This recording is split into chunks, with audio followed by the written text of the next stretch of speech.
There are some cases you never really forget. This was one of them. I was on duty one day when a pregnant woman was rushed into the emergency room. She was about 5 months pregnant. The moment I saw her, I knew she was very sick. Her temperature was high. She looked exhausted. Weak. Confused. The kind of patient whose body has been fighting a battle for days. There are some cases you never really forget. This was one of them. I was on duty one day when a pregnant woman was rushed into the emergency room. She was about 5 months pregnant. The moment I saw her, I knew she was very sick. Her temperature was high. She looked exhausted. Weak. Confused. The kind of patient whose body has been fighting a battle for days. But what broke my heart was not the infection. It was the reason behind it. This would have been her 4th child. She already had 3 daughters. And according to the family, her husband, David, had repeatedly threatened her. If you give birth to another girl, I will marry another woman. Imagine carrying that kind of fear. Imagine living every day feeling as though your marriage depends on something you have absolutely no control over. Then she did an ultrasound scan. She was told the baby was a girl. And from that moment, fear took over. Not because she didn't love the baby. Not because she wanted to end the pregnancy. But because she was terrified of losing her husband. So she made a decision she thought would save her marriage. A decision that would eventually cost her life. Her name was Sarah, and her husband's name was David. After taking the herbal mixtures, she stayed at home hoping things would get better. Instead, things got worse. The baby died inside the womb. The infection continued spreading. Her body continued shutting down. By the time she was referred to us, we were no longer just dealing with a pregnancy problem. We were dealing with a woman whose entire system was overwhelmed by infection. We did everything we could. Everything. But sometimes medicine arrives too late.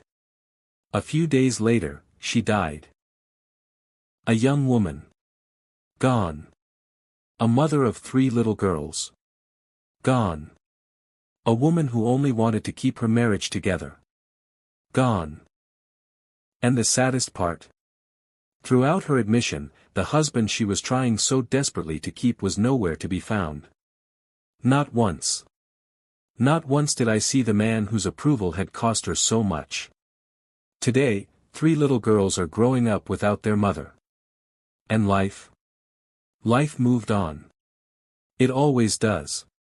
The painful truth is that the man will most likely still marry another woman if he chooses to. But she will never come back. Never sacrifice yourself for someone who has already chosen to walk away. The reality is this: if a man wants to leave, he will. If he truly wants to stay, he will.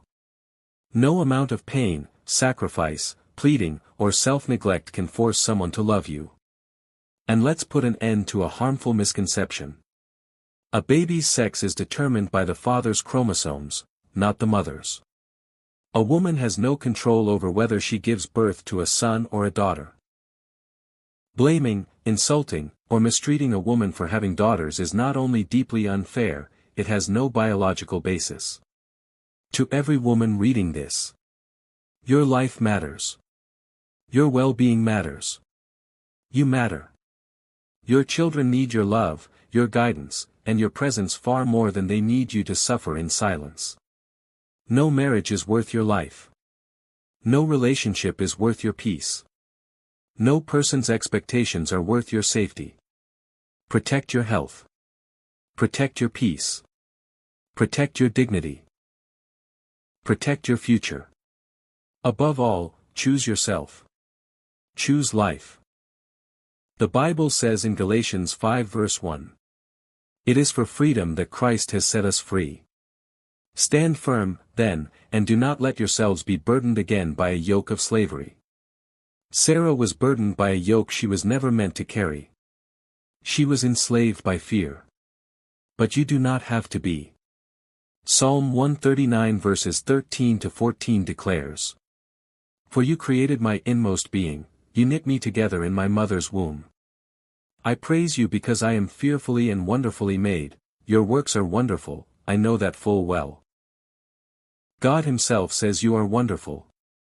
He says you are fearfully made. You are not a mistake. You are not a disappointment. You are a masterpiece. And Matthew 6 verse 33 reminds us. But seek first his kingdom and his righteousness, and all these things will be given to you as well. Seek God first. Seek his love. Seek his validation. And let that be enough. Because when God is enough for you, no man's rejection can destroy you. Like, share and subscribe for more videos.